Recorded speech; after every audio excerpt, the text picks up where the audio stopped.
On certain nights when the tide breathes deeper than it should, a lantern's trembling light can be seen wandering the shore, as if searching for the one who never returned.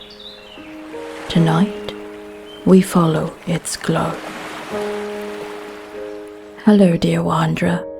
My name is Elowen, and under the quiet hush of moonlit waves, I will share with you a tale carried by the sea itself. A tale of love, loss, and the magic that waits in the water's deepest memory. Come, walk with me a little closer to the tide. The waves gather, the night listens, and the story begins. Long ago, in the hush of the earliest tides, when the world was still learning its own rhythm, there lived a quiet village by the edge of the breathing sea. It was said that the waves carried memory, that every crest bore a story, and every retreating foam whispered a secret the ocean wished to keep. In this village lived a girl named Sera, gentle as the dawn light, her voice soft enough to calm restless fishermen and guide wandering children home.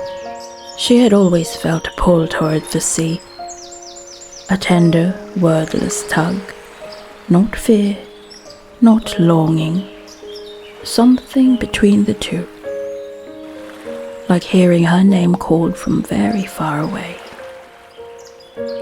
And she would answer.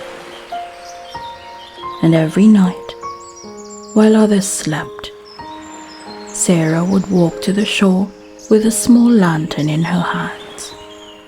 Its flame was weak, quivering, as if unsure whether it wished to burn or vanish. She never dared let it go out, for it was no ordinary lantern. It had been her mother's, and her mother had disappeared into the tide 7 years before. Not drowned, not lost, simply taken. On a night when the sea glowed the color of moonlit silver, and the tide rose higher than any living villager had ever seen, her mother had whispered, moments before stepping into the water, "The tide mother calls me home." And then she was gone. No one believed this part of the story, only Sera. And that fragile little lantern was all she had left. One night, when the tides breathed deeper than usual, the lantern flickered in Sera's hand, not from the wind, from something else. The flame leaned forward, as though pointing toward the farthest stretch of shore where the sand shimmered unnaturally pale. Sera followed, and as she approached, she saw a shape resting where the water kissed the sand. A shell, taller than her waist, carved with spirals glowing faintly blue. She touched it, and the shell opened like an eyelid. Inside was a pool of swirling light, oceanic and infinite, and a voice rose from it, gentle as a lullaby. "Child of the tide lost, do you still carry her flame?" Sera clutched the lantern to her chest. "Yes," she whispered, her voice trembling. "I've kept it alive." The voice hummed, rippled through the sand, the sea, the sky. "Then bring it closer." And as she lifted the lantern toward the glowing shell, the weak flame stretched and brightened, as though recognizing the shell's light, or remembering it. And then From within the shell, a figure formed. A woman of shimmering seawater, her hair like drifting currents, her eyes deep and ancient. Her presence was not frightening. It felt more like a mother opening her arms after a long journey. "I am the Tidemother," the figure said, "and your mother walks with me still." Sera's breath caught. "She is alive?" The Tidemother's smile was a tide rising. "In a way the world has forgotten.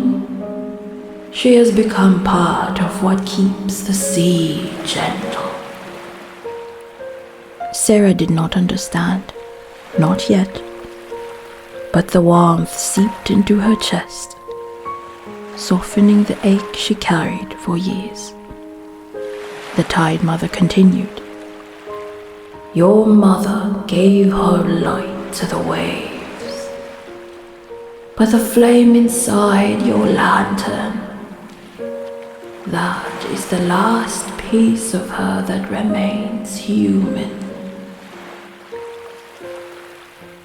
The lantern pulsed. Sera felt tears build behind her eyes. "What do I do with it?" The Tidemother lifted a hand, her voice like distant thunder softened by rain.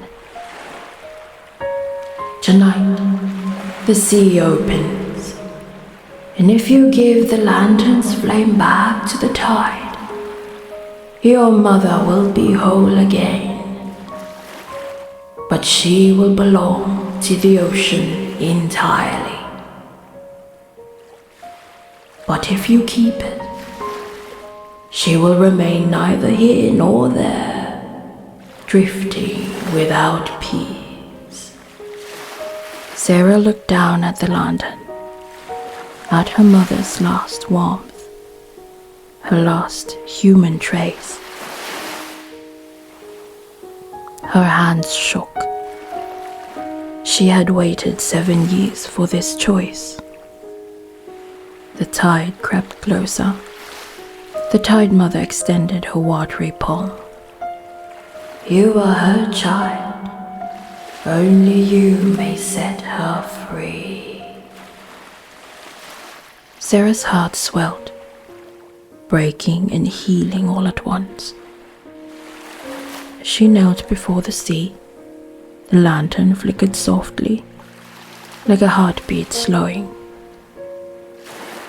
"I miss you, Mother," she whispered. "But you shouldn't remain lost because of me." She placed the lantern into the rising tide. The flame trembled, then brightened, then dissolved into 1,000 tiny sparks, spreading through the water like drifting stars. The sea glowed, and a silhouette formed in the shallows. Her mother, smiling with a peace she had never carried in life. "Thank you, my Sera." Sera reached forward, but her mother's form dissolved into light and becoming one with the sea. The Tidemother's voice murmured, "Love that clings becomes sorrow. Love that releases becomes blessing." The glowing shell gently closed, sinking into the sand until only the tide's breath remained. From that night onward, the sea was different. The storms that once battered the village softened. Waves arrived gently like lullabies, and the fishermen swore the water felt warmer, kinder, as though held in loving hands. And Sera? She She still visited the shore every evening, not with a lantern, but with a calm heart, for she knew her mother wasn't gone. She was everywhere the tide touched. Every shimmer of foam, every soft wave whisper, every moonlit ripple that greeted Sera with a gentle hush.